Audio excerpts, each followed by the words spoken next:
얼마 전에 역대급 폭우로 인해서 서산과 예산과 당진과 이런 지방들이 폭우로 인한 홍수로 인해서 많은 피해를 봤습니다. 특히 제가 사는 예산 지역의 농가들도 피해를 많이 봤는데, 제 아내가 이제 대한노인회에서 일을 하기 때문에 그런 피해에 대한 이야기들을 좀 많이 듣거든요. 제가 이제 피해가 어떻게 회원분들 많이 있으시냐, 많이 있다고. 뉴스를 통해서나 유튜브 같은 걸 통해서도 소식을 많이 보셨겠지만, 가축들 떠내려가고 죽고 갇혀서 죽고, 그리고 그 어르신들의 집들이 다 이제 물이 빼먹기 차서, 그래서 이제 아직도 빠져나가지 않은 물들은 뭐 없겠지만 그 습기는 그대로 남아있어요. 그래서 마르지 않았는데 살 집이 없으니까 지금 이제 강당 가서, 학교 강당 가서 지금 아직도 지내고 있는 분들이 있대요. 근데 이제 곧 이제 개학이 다가옵니다. 그렇기 때문에 이제 지역에 있는 도매장 단지들, 싱크대에 하는 그런 집들에 지원을 해서 나라와 이제 지자체에서 지원을 해서 배포를 하고 있나 봐요. 그래서 마르지 않았는데도 도매장 해달라 하시는 분들이 있대. 그래서 나중에 하자가 생기더라도 그때 다시 하는 한이 있더라도 지금 하겠다. 왜냐면 갈 곳이 없으니까. 그래서 그렇게 지금 복구를 하고 있다는 소식이 됐습니다. 우리만 그렇습니까? 제가 기도도 했지만 세계 여러 곳들이 지금 지구 온난화 때문에 일어나는 그런 이상기후 현상들이 많이 있죠. 북극의 빙하가 감소하고 있다는 소식이 참 많이 있습니다. 유튜브를 치면 많이 있어요. 그래서 북극의 빙하가 감소가 되면 해수면이 상승되고 기후 변화가 있고 생태계가 파괴됩니다. 그리고 이제 많이 보셨겠지만 영구동 토층, 그러니까 여기는 녹을 일이 없었던 그 영구적으로 계속 얼어있던 그 토지가 녹기 시작했다고 하죠. 그래서 거기에 이렇게 묶여있던 메탄이라는 것이 이제 방출이 된대요. 그럼 그것은 지금 있는 이산화탄소 이런 것은 아무것도 아니랍니다. 그래서 온난화가 그 메탄의 방출로 더 가속화가 되고 이렇게 뉴스가 나오고 있습니다. 그래서 이제 과학자들은 2050년, 얼마 안 남았어요. 2050년 해봐요. 25년밖에 안 남았죠. 2050년 전에 북극에서 해균이 완전히 사라질 수 있다. 예전에는 2050년 아니었거든요. 2080년, 2100년이었는데 엄청 앞당겨졌어요. 세계적인 문제죠. 또 한편으로 말세 진화의 현상입니다. 요즘에 이제 이상기후 현상이 전 세계적으로 나타나고 우리나라도 보도할 때 가장 많이 쓰는 단어가 뭐냐면 관측 이래. 관측 이래. 무슨 얘기예요? 이제 관측을 기록을 할 수 있는 때 이후부터 기록한 그 결과를 봤을 때 7월 온난화가, 그 7월 열대야가 최고 기온이다. 이런 거죠. 역대 최고. 이렇습니다. 이런 기사들이 많이 나요. 저희 세대도 걱정이 되지만 그렇다고 저희 어머니 아버지를 다셨으니까 걱정 안 했는데 그건 아닌데, 가장 걱정되는 세대는 누구에겠습니까? 다은이 세대는. 우리 뒷세대는 어떻게 살아가고 걱정도 많이 들어요. 우리가 할 수 있는 건 뭐예요? 아무것도 없죠. 자연재해 앞에서 우리가 할 수 있는 건 아무것도 없습니다. 우리가 할 수 있는 건 무엇일까요? 이때 창조주이신 하나님께 평안과 회복 주시기를 기도하면서, 아멘. 오늘 말씀의 제목은요, 창조주를 기억하라입니다. 그래서 창조주를 기억하라 하셨던 그 하나님의 말씀에 귀를 기울여야 할 때를 살아가고 있다라고 알 수 있습니다. 특별히 오늘은 이제 우리 교회에서 처음 여는 여름 성경학교 하는 날이에요.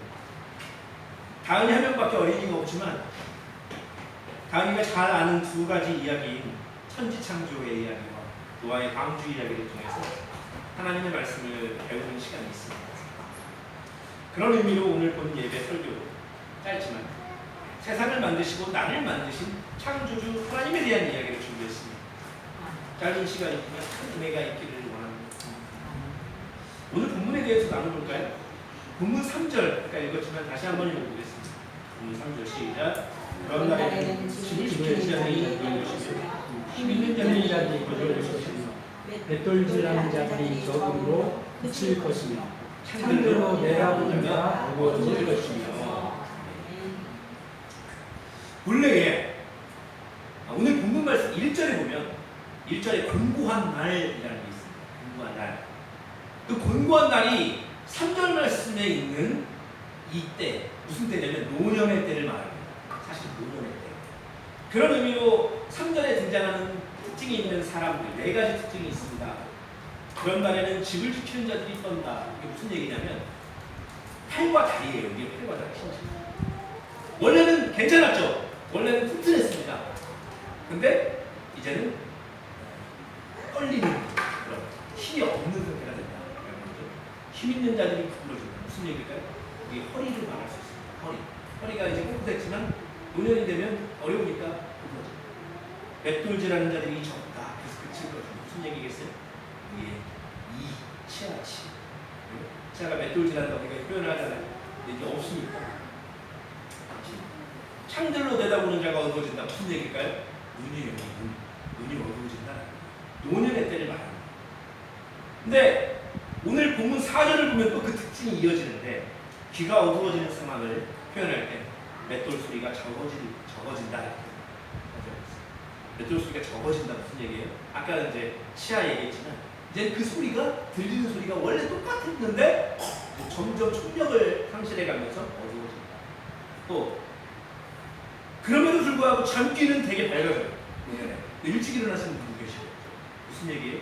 잠을 설치해요. 뭐 때문에? 그 작은 새소리 때문에. 작은 새소리 때문에도 깬다는 거예요. 이게 노년의 때를 말하고 있는 거예요. 노년의 때에 너의 모습이 이럴 것이다 라고 하나님이 전도자의 입술을 통해 말씀하고 있는 거죠. 그래서 하나님은 오늘 말씀하십니다.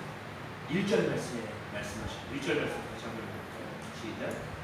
저는 저희에게 너의 창조주이었고 곧 곤고한 날이 이르기 전에 나는 아무나 욕하고 할 해들이 가까워. 이 청년의 때에 너의 창조주를 기억해. 여기서 말하는 청년의 때는 뭐냐면요, 3절 이후의 현상이 너에게 닥치기 전에 건강할 때에 좀 더 기력이 있고 내 허리에 힘이 들어가고 치아가 온전하고 듣고 보는 기능이 온전한 것입니다. 팔다가리에 힘이 있어서 어디든 갈 수 있고 내가 무엇이든 할 수 있다라고 자부하는 그때를 말합니다. 이 청년의 때라는 내가 이제 건강하기 때문에 내가 버는 돈으로 기쁨을 누리며 평안을 누리며 살아갈 수 있는 때를 말합니다. 누군가를 만나서 함께 즐거운 시간을 보낼 수 있는 것. 혹시 말씀 듣고 있는 그 성도님, 지금 그런 때를 살아가고 있는 분들이 계신가요? 혹시 창조주를 기억하며 살아가고 계신가요?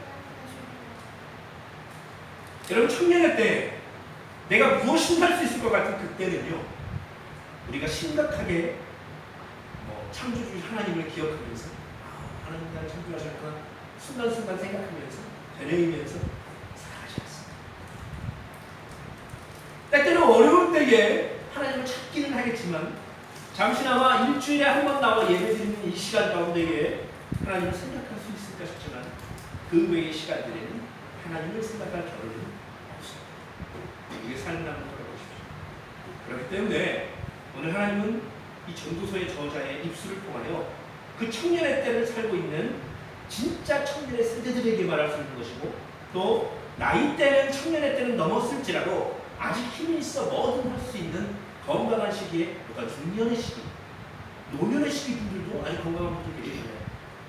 그때를 살고 있는 우리에게도 하나님 말씀하고 있는 거예요. 창조주를 기억해. 누가 너를 만들었는지, 누가 네 삶의 주인인지, 누구의 말씀을 따라 살아야 되는지를 기억하라. 하나님 말씀입니다. 그렇습니다. 우리는 노년의 때에는 물론 더욱 하나님을 기억하며 의지해야겠지만 청년의 때에 아직 내가 힘 있는 때에도 우리는 창조주 하나님을 기억하며 살아가야 하는 줄 믿습니다. 오늘 본문의 곤고한 날이 의미하는 본래의 의미는 방금 말씀드렸듯 노는 때를 의미하지만 서두에 말씀드린 시기, 말씀 현상이 일어나는 요즘의 시기. 여러분 요즘의 시기도 우리에게는 충분히 공부한 나이입니다. 뭐 아울러 나이로는 운영이 되진 않았지만 몸이 쇠한 때, 젊지만 심지어 학생이지만 어린이지만 몸이 쇠한 사람들이 있잖아요. 마음이 연약해진 사람들이 있잖아요. 요즘 그런 분들 많지 않습니까? 정신적으로 좋지만 필요한 근심 걱정을 불러일으키는 일들이 많이 내 삶에 도달있는 그런 젊음의 때를 살고 있는 사람들도 있잖아요. 여러분 그런 인생을 살고 계시다면 그 인생의 시기를 공부한 시기라고 볼 수 있을 겁니다. 공부한 날, 그래 나는 지금 공부한 날을 살고 있어. 그런 때에도 우리에게 말씀하시는 하나님의 음성은 똑같습니다. 뭐예요? 창조주를 기억하라. 공부한 창조주를 기억하라. 곤고한 때를 넘기기 위한 방법을 강구하지 말고 가장 좋은 방법이 뭐라고요? 창조주를 기억하라. 근데 곤고한 때가 아직 이르지 않았다고 방심하지 말고 교만하지 말고 뭐라고요? 창조주를 기억하라. 곤고하든 노년이든 청년 창조주. 왜요? 왜 창조주를 기억하라 하십니까? 나를 만드신 하나님께서 나를 내 인생을 그 누구보다 심지어 나보다도 잘 아시는 거예요. 근데요 창조주를 기억하라 하시는 것은 단순히 그냥 수업 시간에 공책에다가 배운 것을 메모하듯 쓰고 후에는 거들떠보지 않는 정도가 아니에요. 그 창조주를 기억한다는 건 뭐냐면 마치 신명기 6장에서 이스라엘 백성들에게 명령하신 쇠망을 했습니다. 그것의 실천 방법과 같습니다. 그게 창조주를 기억하는 방법인데요. 뭐예요? 입으로 되뇌이는 것뿐만 아니라 늘 말씀으로 하나님을 만나는 거예요. 기도를 통해서 예배를 통해서 그분을 높여드리는 것입니다. 이게 창조주를 기억하는 방법입니다. 그리고 우리의 그 기억을 후대에 전하는 거예요. 쉐마 말씀을 읽는 거죠. 여러분 하나님, 우리가 창조주 하나님을 기억하며 살아갈 때 하나님은 우리의 신앙의 자리를 기억하십니다. 우리가 하나님을 기억하며 창조주 하나님을 기억하며 살아갈 때 하나님도 우리의 마음의 소원을 기억하십니다. 내 영혼을 기억하십니다. 그래서 그분 앞에 섰을 때에 우리를 모른다 하지 않을 것입니다.